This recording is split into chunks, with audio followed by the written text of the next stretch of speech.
Elden Ring is a masterpiece. There's just no other word for it. I actually just cannot think of a single thing that this game doesn't do well. It's absolute cinema, 10 out of 10 across the board.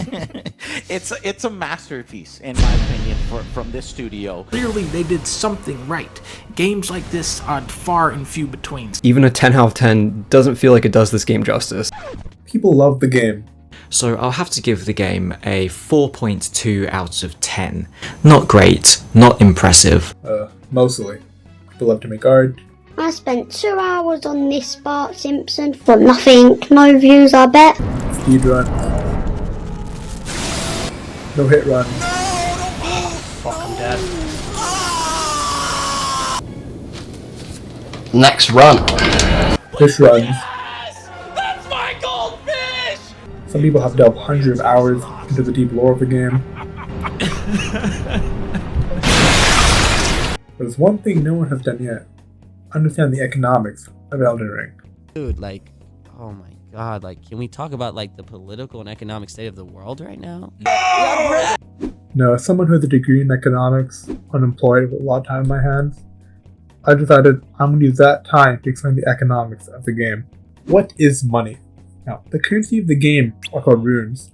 There are different denominations of runes that are earned from defeating different enemies and bosses. The more powerful the enemy, the larger amount of runes you will obtain. As well, you can find them through traveling. You can use the runes that you obtain as a currency to buy goods such as weapons and spells. Both people want something from each other. This is where money comes into the equation. Instead of bartering, they use money as a medium of exchange. In the game, the merchant finds some value in obtaining runes, as it is assumed that they can use it later on for themselves. Even when you are leveling up, you are exchanging your runes to the greater world. Money is not just used as a medium of exchange. It has other uses such as storing value. By holding your money and not using it or spending it, you're holding the value of the rune that can be used later on when you're buying goods and leveling up. Now, where does it come from? Typically, money comes from a central and/or commercial bank. In the past, money was based on the price of a commodity like gold. As gold was used as a medium of exchange and was seen as valuable, but gold has since been dropped. As there's a limited amount of gold, it caused problems with physical policy. If you wanted to print more money, it would cause problems since the value of money is tied directly to gold. So there's a limited amount of gold, limited amount of money you can print. Now money is based on the central bank guaranteeing its value. This is called a fiat currency. Runes are a bit strange. They come from the Elden Ring, which was broken apart during the Shattering by America. Although runes do not descend from the central bank, they seem to be deemed legal tender by the greater will and the other inhabitants. Runes are pretty much earned and found in the world. You are not trading in your labor in exchange for money. In a way, runes are a bit like Bitcoin.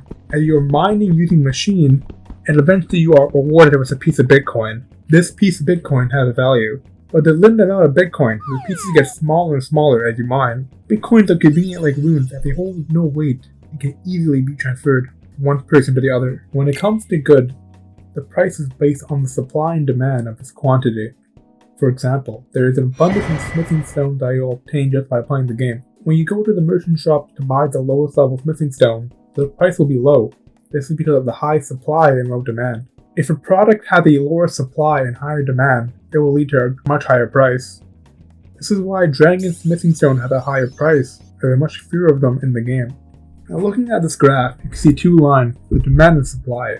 When these two lines intersect, it reveals the price and quantity due to the market conditions. Although technically there is an unlimited amount of runes in the game, the player could just keep grinding until the sun explodes.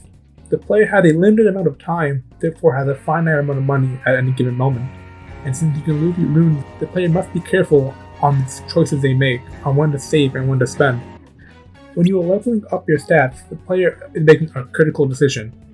Do you choose to level up health to take more hits? Or do you invest in strength to go into a totally original guts build? Or do you jump to magic to play the game on easy mode? All of these are important decisions that the player must make when it comes to their money. Now this is called resource allocation. In real life, companies and people must choose on how to allocate their limited resources to be most efficient. Just like real life, there are diminishing returns. For example, companies can get more and more capital for production, but they'll reach a point where each additional unit of capital will give them smaller and smaller returns back. In Elden Ring, there are diminishing costs when it comes to leveling up your stats past the soft cap. Eventually, you'll reach a point when you realize putting more and more points into stamina will give you smaller and smaller returns back. Let's get 2 more points, put them into strength. Yeah, 96 strength. So am I just wasting my points now? Huh. That's crazy, isn't it? Ain't that something? The more you invest, the less you get back. The level you didn't invest in stamina could have been used elsewhere, and you would have got bigger returns out of that. This is called an opportunity cost. So when you do invest in your stats in the game, you gotta be careful and choose wisely. Or you can just respec your character.